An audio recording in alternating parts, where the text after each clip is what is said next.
A doctor warned Valdo Calocane he could kill someone years before he murdered 3 people in Nottingham.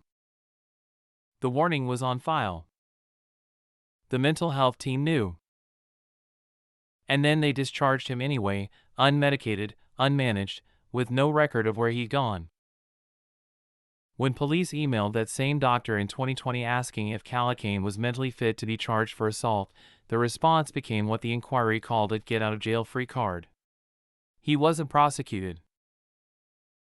The arrest warrant issued in 2022 was never executed. By June 2023, when 19-year-olds Barnaby Webber and Grace O'Malley Kumar and 65-year-old Ian Coates were killed, every agency that could have intervened had either lost track of Calocane or failed to act on the information they had. This week, the families called it a catastrophic collapse of responsibility. Emma Webber, Barnaby's mother, said the inquiry revealed an undoubted miscarriage of justice, not because the system didn't know, but because knowing wasn't enough.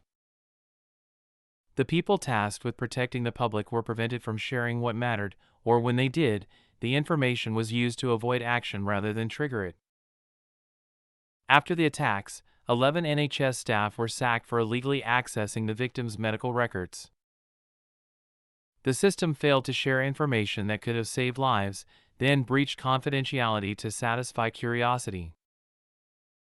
The United States, Mexico, and Canada have introduced Ebola-related travel restrictions ahead of the 2026 FIFA World Cup, which the 3 nations will co-host. The measures come as health officials prepare contingency protocols for potential infectious disease outbreaks during the tournament, which is expected to draw millions of international visitors. The announcement marks the first coordinated public health response by the Tri-National Hosting Committee since winning the bid. Mass gatherings like the World Cup create heightened risk for cross-border disease transmission, requiring unprecedented coordination among host nations.